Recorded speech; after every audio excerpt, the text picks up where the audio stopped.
how do I make it up to you all for subjecting you to doom knee deep in the dead? Oh, by reviewing one of the greatest horror novelizations of all time, Halloween by Curtis Richards? Yes, but not just that. Halloween Illustrated by Curtis Richards and illustrated by Orlando Aracena. So this is the current way you can get Halloween, the 1978 cult novelization. And yes, this is also going to be a paper movie single cut. So here we go. Yes, I keep up. Well, we skipped a year, but usually I try to review a Halloween novelization around on Halloween. I didn't last year. I did Dawn of the Dead instead to change things up because Halloween Ends is a terrible novelization with one of the worst audiobooks I've ever read. So we're gonna get, or I should say, listen to. We're gonna talk about Halloween Illustrated. Now, for those of you who don't know, Matthew, Adam, and myself reviewed Halloween, the original novelization, several years ago. Believe it was in 2021. Yes, it was 2021, I believe.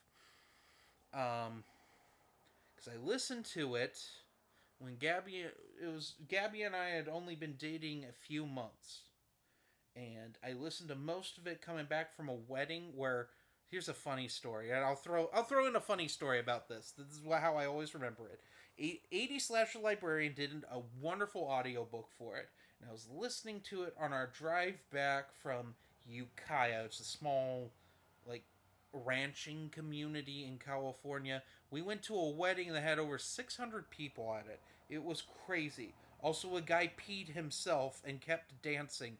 Very unique experience, but Gabby and I said, we're going to camp. And we camped in the back of my Civic hatchback. Very uncomfortable experience. Sleeping in the back of the Civic is fine if you're one person, but two grown adults, you don't fit. She didn't get a wink of sleep in. I got about an hour, and it wasn't consecutively. I dozed on and off, and um, it was about 2 in the morning. Gabby turns to me and she's like, "Can we just go home and I sleep and you drive?" And I said, "Sure."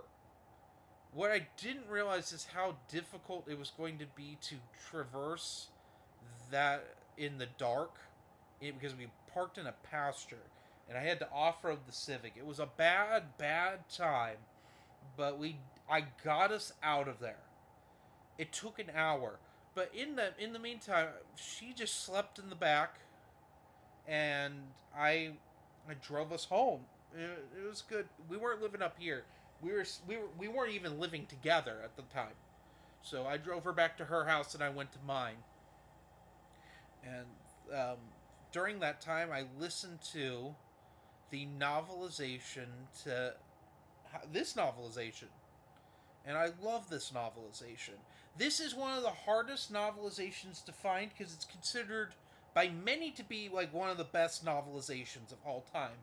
I am very fortunate that I own a first edition, and if my stuff wasn't all packed away right now for reasons I'll get to in another video, I would bring it out. But my big problem is, so I own every Halloween novelization except for Halloween Ends. The problem being, I saved a bunch of money and got the first four in bulk, but the caveat is the first book, it's very beaten up to the point where you have to really handle it carefully or the pages will fall out. So I needed a reader copy. I needed a reader copy of Halloween. And I've been scouting around, and a reader copy goes for several $100s. And I'm like, I can't do that because, like, my mom's a huge fan of this novelization. She read it when it came out and lost her copy a long time ago and has been searching for one for decades, literally decades.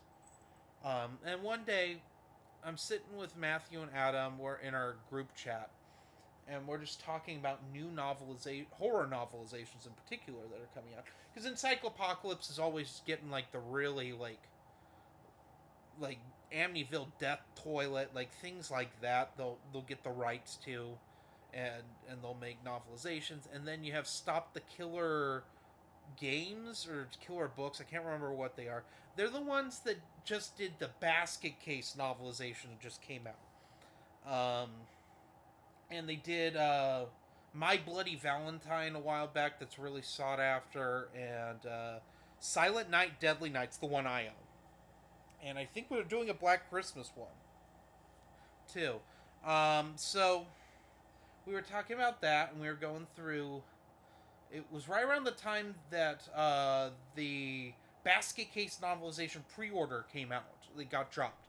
So we were just looking for things, and I just decided, let's look up, see if there's a new printing of Halloween. Because I saw they had a Halloween 2 board game, because this company, they do a board game and they'll do a novelization with it. Although that's only a recent thing that started doing that with stuff. And they don't always. It's just usually now they have an author in-house that writes novelizations for them. Like new novelizations. Like, it's not like they're reprinting old ones. They have someone on staff that's taking the old script and writing a novelization based off of that. Which is really cool. So I was just looking around, and I stumbled, just Googling around, I stumbled on this. And this has been printed twice. The first one was a very limited run, but this was here. And this is not the cheapest thing in the world. Because it's an art book. They threw the novelization in it. Because the art in this, I can't even show a good chunk of it. Because some of it's pretty graphic. It's a very, very not even stylized. It's very, it's digital art. It's very clearly digital. And like digital watercolors. I find it to be very beautiful. Some of it's kind of gross, but I truly accept it. Like, I really like this book. Really like this book. This is the second printing of it, like I said, and I grabbed 2 of these. This is produced by Printed in Blood. If you can still find this, I highly recommend grabbing it. It's well worth your time to check out. Some differences between the novelization and the film are, we have a whole new opening, which is back a long time ago. They're celebrating Samhain, and this guy is humiliated, and his spirit is the one that possesses Michael Myers as a child and makes him evil. We also get more of Michael Myers' descent into not speaking. Kind of what they do in the Rob Zombie movie, but that's a piece of trash. This is actually good.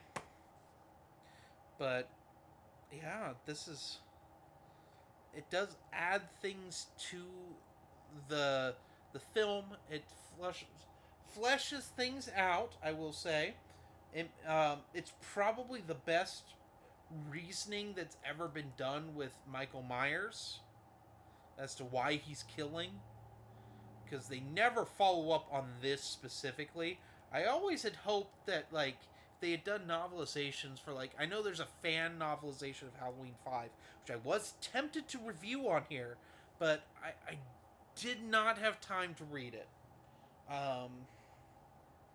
Because that novelization, that fan novelization, is one of the most interesting things to follow in novelization, like, news in years. And I won't get into it in this video. Another time I will talk about, don't worry, I will talk about Halloween 5's novelization, because it gives me hope for a lot of things involving the Halloween IP.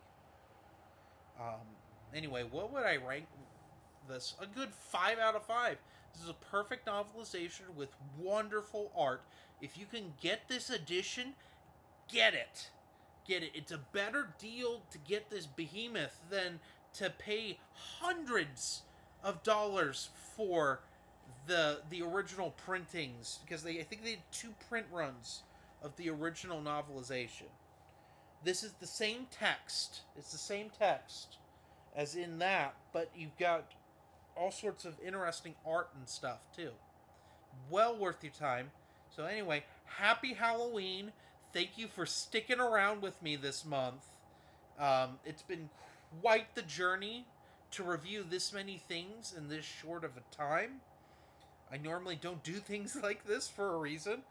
Thank you for bearing with me. So anyway, have a nice day.